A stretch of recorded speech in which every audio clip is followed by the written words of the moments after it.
امی یہ پنکھا ہمیں کیوں نہیں ہوا دیتا؟ کیا یہ ہم سے ناراض ہے؟ نہیں بیٹا، یہ تھک گیا ہے، جیسے تم اسکول سے آ کے تھک جاتے ہو نا ویسے. امی کیا ہم کبھی ایسا گھر بنا سکتے ہیں جس میں اے سی ہو جیسے ہمارے اسکول کے احمد کے گھر میں ہے؟ بس بیٹا دعا کرو تمہارے ابو اور میں دن رات محنت کر رہے ہیں. ایک دن ضرور آئے گا جب ہمارے گھر میں بھی ٹھنڈی ہوا چلے گی. بسنت پور گاؤں میں ایک چھوٹے سے کرائے کے مکان میں نسرین اپنے شوہر یوسف اور 2 بچوں علی اور سارہ کے ساتھ رہتی تھی. گرمی کی شدت اپنے عروج پر تھی. دن کا درجہ حرارت 45 ڈگری کو چھو رہا تھا. یوسف روز صبح اٹھ کر جلدی فیکٹری چلا جاتا. آج تو فیکٹری میں لگتا ہے آگ ہی لگی ہوئی تھی، بجلی گئی ہوئی تھی، پنکھے بند. اللہ صبر دے یوسف، بچے بھی گرمی سے نڈال ہیں. بجلی آتی ہے لیکن ہمارا پنکھا ہی خراب ہے، پنکھا ہی نہیں چلتا، بہت زیادہ گرمی ہو گئی ہے. نسرین ایک بنگلے میں صفائی اور باورچی خانے کا کام کرتی تھی. نسرین، بچوں کو بھی آج پارٹی پہ لے آنا، آخر تم نے اتنا کام کیا، انہیں بھی کچھ اچھا کھانے کو مل جائے گا.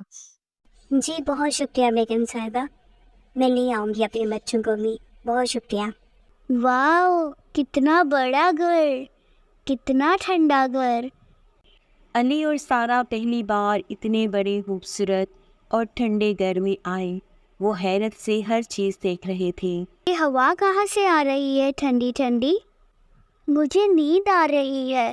یہ بیڈ کتنا ملائم ہے.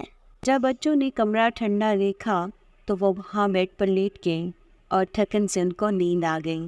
مسز فاطمہ نے جیسے ہی بچوں کو سوتے دیکھا تو چیخ اٹھی. تمہارے بچے میرے کمرے میں کیوں سو رہے ہیں؟ ان کی جرت کیسے ہی؟ نوکر ہو، اپنی اوقات میں رہو. اپنے بچے کو لے کے یہاں سے دفع ہو جاؤ. تمہاری جاب یہاں پہ ختم ہو گئی ہے، دوبارہ یہاں قدم نہ رکھی. تمہارے بچوں نے بہت بڑی غلطی کی ہے. بیگم صاحبہ معاف کر دیں، معاف کر دیں، بچوں سے غلطی ہو گئی. معافی کی گنجائش نہیں.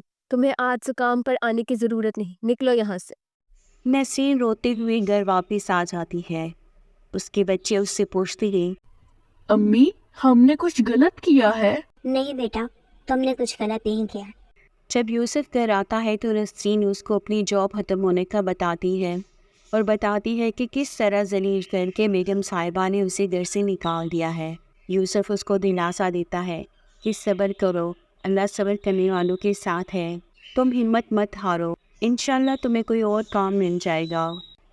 نسرین اپنا کام ڈھونڈنے کے لیے بازار سے گزر رہی تھی کہ ایک ہوٹل کے پاس سے وہ گزری جہاں پر اس نے ایک بینر لکھا ہوا دیکھا. لکھا تھا کہ خاتون شیف چاہیے. نسرین نے کچھ دیر کھڑے ہو کر سوچا کہ کھانا تو میں بہت اچھا بنا لیتی ہوں، اور یہی سوچ اسے ہوٹل کے دروازے تک لے گئی.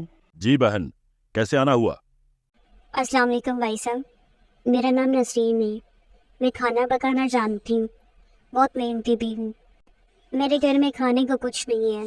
اگر آپ مجھے ایک موقع دے دیں تو میں آپ کو شکایت کا موقع نہیں دوں گی. تو آپ کو پہلے کھانا بنانا ہے. میں چیک کرتا ہوں کہ آپ نے اچھا کام کیا ہے، میں آپ کو نوکری دوں گا. جی بھائی صاحب، میں بہت اچھا کھانا بنا لیتی ہوں، آپ مجھے ایک موقع دیں. نسرین نے بہت دل لگا کر کھانا بنایا. دل میں اس کو فکر بھی تھی کہ اگر میرا کھانا پسند نہ آیا تو کیا ہوگا، لیکن اس کی لگن اور خلوص سے بنایا ہوا کھانا ہوٹل کے مینیجر کو بہت پسند آیا.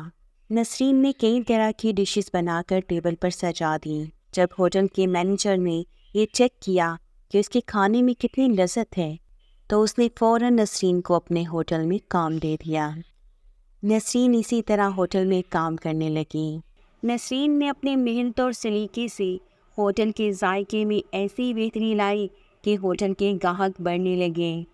نسرین بی بی، آپ نے تو ہوٹل کی قسمت ہی بدل دی. میں آپ کی تنخواہ بڑھا رہا ہوں.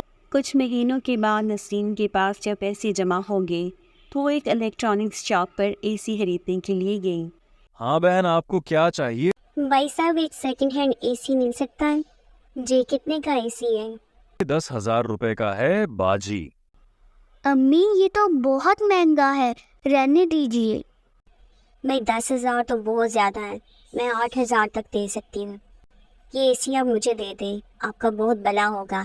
یہ میرے بچوں کا ہاتھ ہے. یہ دوسرا ہاتھ ہے، اس کے لیے 8,000 روپے دیں.